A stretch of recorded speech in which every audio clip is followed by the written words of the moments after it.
골로새서. 이 책은 사도 바울이 예수님을 부활하신 주님이라고 선포하다가 감옥에 갇힌 상황에서 쓴 서신입니다. 이 서신의 수신자는 바울이 전혀 만나본 적이 없고 직접 개척하지도 않은 교회 공동체 사람들로서 골로새 교회는 바울의 동역자이자 실제로 그 도시 출신인 에바브라라는 사람이 개척한 교회였습니다. 얼마 전 에바브라는 수감된 바울을 방문해 골로새 교인들이 대체적으로 잘 지내고 있다는 소식을 전하는 한편 예수님으로부터 돌아서도록 유혹하는 문화적 압력에 시달리고 있다는 것도 알려주었습니다. 그래서 바울은 골로새 교인들을 격려하고 에바브라가 제기한 문제들을 언급하면서 그들이 예수님께 더 헌신하도록 권면하기 위해 이 서신을 기록했습니다. 골로새서의 구성과 내용의 흐름은 매우 이해하기 쉬운데요. 시작 부분은 존귀한 메시아이신 예수님에 초점을 맞춥니다. 바울은 이와 연결해서 투옥 중인 자신의 고난이 그 예수님을 위한 것임을 보여줍니다. 그런 다음 골로새 교인들을 예수님으로부터 돌아서도록 유혹하는 문화적 압력을 언급하고 나서 예수님의 부활로 인해 그들에게 열린 새로운 삶의 방식을 살펴보는 것으로 끝을 맺습니다. 도입부는 두 개의 기도로 시작됩니다. 먼저 바울은 에바브라로부터 들은 대로 예수님에 대한 골로새 교인들의 온전한 믿음으로 인해 하나님께 감사드리고 하나님과 이웃을 향한 그들의 사랑이 예수님을 통해 이루어질 새로운 창조 세계에 대한 소망에서 나온 것임을 감사드립니다. 그러고 나서 예수님에 대한 그들의 지혜와 영적 깨달음이 자라나기를 기도합니다. 바울은 골로새 교인들과 우리가 바로 그렇게 되도록 돕기 위해 여기에 시 한 편을 배치했는데요. 십자가에서 죽으신 존귀하신 메시아에 관한 이 시는 단연 1장의 핵심입니다. 이 시는 두 개의 상응하는 구로 되어 있으며 구약의 창세기와 출애굽기 그리고 시편과 잠언의 언어와 이미지로 가득합니다. 첫 구는 어떻게 예수님이 진정한 하나님의 형상이신지 살펴봅니다. 하나님의 성품과 계획은 인간이 되신 예수님 안에서 완전히 구현됩니다. 그분은 가장 먼저 나신 분으로서 구약의 표현대로 모든 피조물 위에 왕의 지위를 가지시며 창조주이신 유일하신 참 하나님과 동일하신 분입니다. 또한 그분에 의해 모든 실존, 즉 권력과 권세, 영적 존재들과 인간이 창조되었습니다. 우리는 바로 메시아이신 예수 안에서 창조의 왕 그리고 만물의 주를 발견합니다.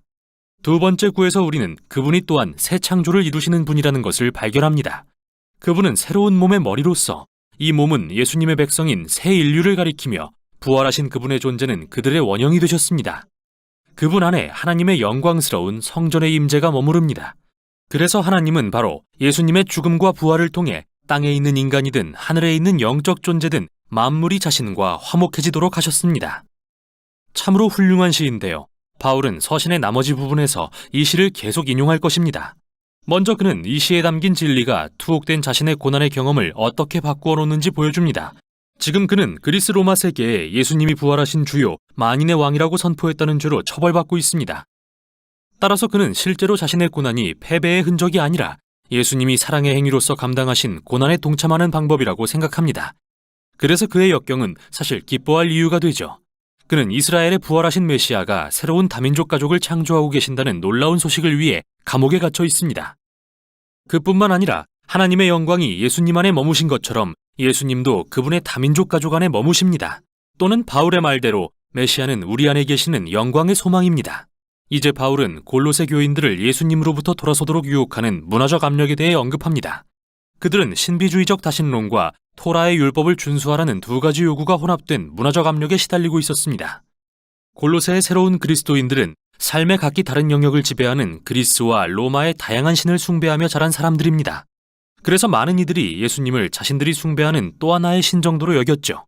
게다가 유대인 그리스도인 공동체가 가하는 압력도 대단했습니다. 그들은 이방인들에게 토라에 기록된 율법을 모두 지킴으로써 메시아께 온전히 충성하라고 요구했습니다. 구체적으로 바울은 유대 음식법과 안식일 및 절기 준수 그리고 할례를 언급하는데요. 이 내용은 그가 갈라디아서에서 다룬 문제와 매우 비슷합니다. 바울은 어느 쪽의 유혹에 굴하든 그것은 타협이라고 말합니다. 이는 예수님이 진정 누구시며 그들을 대신해 무엇을 하셨는지 이해하지 못한 거니까요. 골로새 교인들은 바울이 영적 권세와 정령들이라고 부르는 존재에 대한 두려움에 눌려 살았었습니다. 그러나 예수님은 그분의 죽음과 부활을 통해 그것들을 이기시고 관련된 모든 의무로부터 골로새 교인들을 자유롭게 하셨습니다. 같은 방식으로 예수님은 원래부터 인간의 이기적인 마음을 변화시킬 힘이 없었던 토라의 모든 율법을 우리를 대신해 완성하셨습니다. 그러므로 예수님이 그분의 생애와 죽음과 부활을 통해 이루신 일에는 부족함이 없습니다.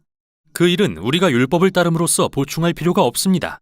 그분이 바로 토라의 모든 율법을 가리키는 실체이십니다. 예수님을 따르는 자들에게는 율법이 아니라 그들을 변화시키는 예수님의 부활의 능력이 있습니다.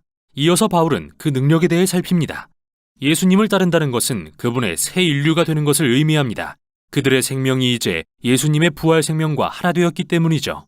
이런 이유로 바울은 골로새 교인들에게 위에 있는 곧 그리스도께서 하나님 우편에 앉아 다스리시는 곳에 있는 것들에 마음을 두라고 권면합니다. 지금 바울이 말하려는 것은 여러분이 언젠가 이 세상을 떠나 어떻게 천국에 갈지 생각하라는 게 아닙니다. 오히려 천국이란 예수님이 지금 모든 피조물을 다스리고 계시는 초월적인 장소라는 의미입니다. 그분은 언젠가 그곳으로부터 다시 이곳에 오셔서 만물을 변화시키실 것입니다. 또는 바울이 말하듯이 여러분의 생명이신 그리스도께서 나타나실 때 여러분도 그분과 함께 영광 중에 나타날 것입니다. 그래서 바울은 그들에게 언젠가 변화될 그 새 사람의 모습으로 현재를 살라고 도전합니다. 그는 왜곡된 성적 행동과 파괴적인 언행으로 특징 지어지는 그들의 옛사람의 이미지를 사용합니다. 그러나 그리스도인들의 옛사람은 예수님과 함께 죽고 그분 안에서 새 사람으로 바뀌었습니다. 그들의 특징은 자비와 관용, 용서와 사랑입니다. 또한 이 새 인류는 이 세상의 인종이나 사회적 경계를 초월합니다. 바울이 말하길 거기에는 그리스인도 유대인도 할례받은 자도 할례받지 않은 자도 종도 자유인도 없습니다.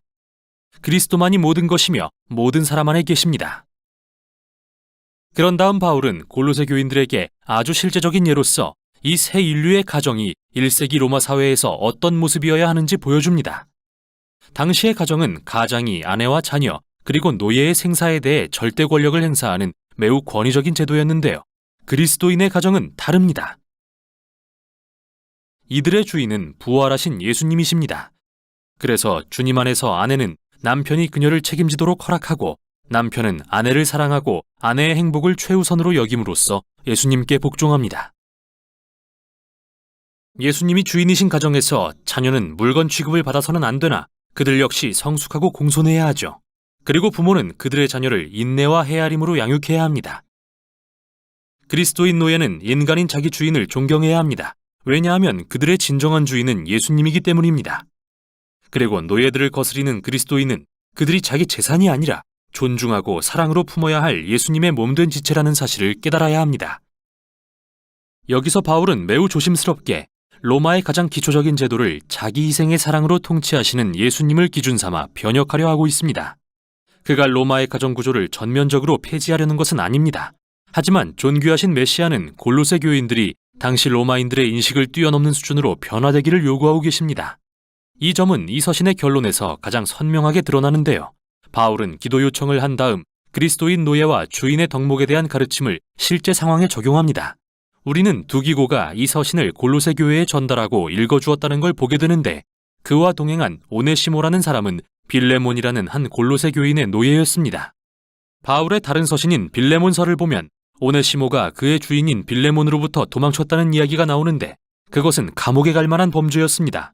그러나 바울은 온 교회가 오네시모를 주 안에서 신실하고 사랑받는 형제로 맞아달라고 요청합니다. 그리고 빌레몬서에서 그는 빌레몬에게 오네시모를 이제는 종이 아니라 형제로서 대해주라고 당부하죠. 정말 극적인 마무리가 아닐 수 없는데요.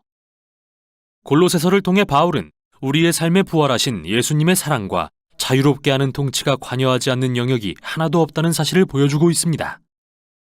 우리가 겪는 고난, 타협에 대한 유혹, 우리의 도덕성, 각 가정의 권력 구조 등 이 모든 것을 반드시 다시 살펴보고 변혁해야 한다고 말이죠.